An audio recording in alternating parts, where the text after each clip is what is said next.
I heard, of course, the discussion between yourself and Mr. Mayor and Mr. Kroll. As the court is aware, some of the facts submitted by Mr. Kroll are to be contested in this case. I would point out to the court, and I was not available for the initial hearing in which the bond was set at $1 million.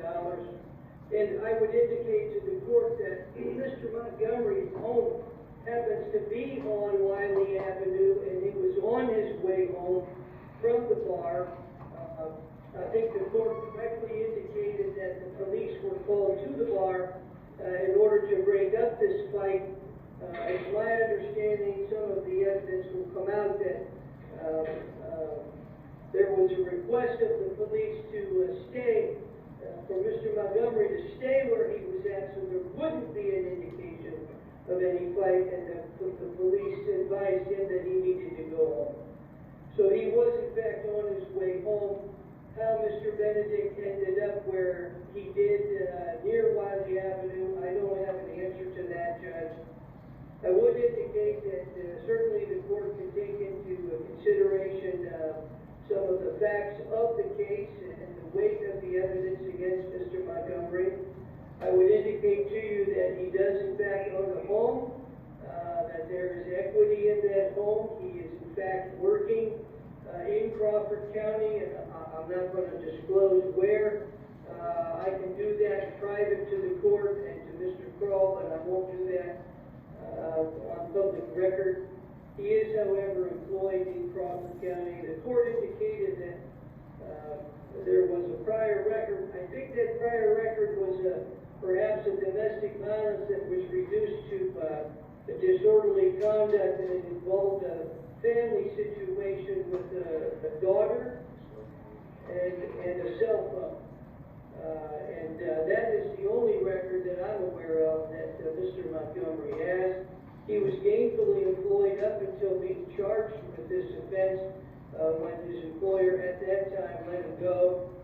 I would indicate to the court that he did in fact make the bond through a bondsman. We've been monitoring the case as well. He complied with all of the terms of that bond in the previous case. I would indicate to the court that while being in jail out here, he has in fact been violently assaulted by others, and charges are being pursued against those other folks. So I would ask the court, in light of all of that, and I understand the change in circumstances with respect to the death of Mr. Benedict, but I would indicate to the court that the prior bond should be reinstated. And I think that if the court felt that there's some concern about Mr. Montgomery traveling about the community or whatever, certainly electronic monitoring so that the court would know his whereabouts at all times would be an appropriate response. So I'm asking the court to consider that with respect to a bond in this matter. All right, thank you, Mr. Hitchman. Mr. Kroll? Yes, Your Honor, I did really look at Mr. Montgomery's record, doesn't. Mr. Hitchman is correct. It is a 2017 domestic violence case. It was amended to a disorderly conduct. Okay.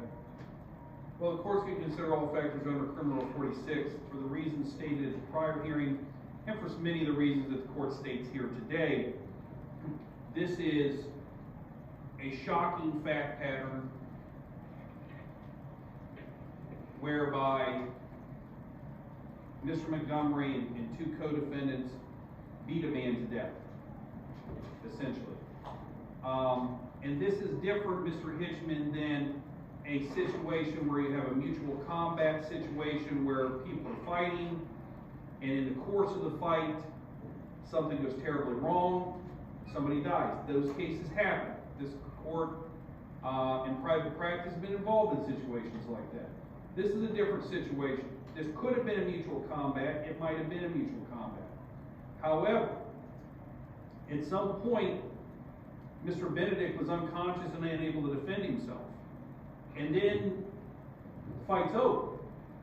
But what Mr. Montgomery and Mr. Davis and maybe Ms. Montgomery did after that fact, and then their lack of care, remorse for what they've done, the things that they said while being interviewed, that he deserved what he got.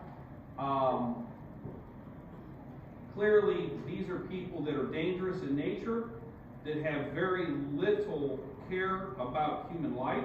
That's the way the court looks at this. The court will obviously put the weight of the seriousness of this murder charge, and as stated, really the state, ultimately when you look at weight of the evidence, what the state would have to prove under Section B if they chose to charge this way is that no person shall cause the death of another as a proximate result of the offender's committing or attempting to commit an offense of violence that is a felony of the first or second degree. I think the defense would be hard pressed to argue that beating a man unconscious and causing the type of damage is not a felony of the second degree. Felonious assault is defined under Ohio Revised Code as knowingly causing or attempting to cause serious physical harm. No one can question that they caused serious physical harm in this situation. Therefore, what is the proximate result? It appears that the evidence is substantial that the proximate cause of death was the blunt force trauma caused by these individuals. So therefore, in order for the state to get a conviction, they have to show that a felonious assault took place, and as a result of felonious assault, Mr. Benedict died. That's murder, felony of the first degree, carries with it a sentence of life in prison with the possibility of parole after 15 years.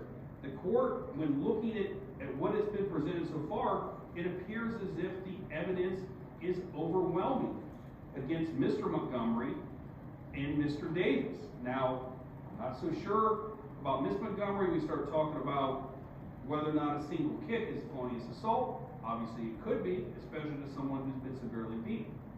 But for those reasons set forth and considering all other factors under Criminal Rule 46, the court's going to continue bond at $1 million with no contact with the victim as well.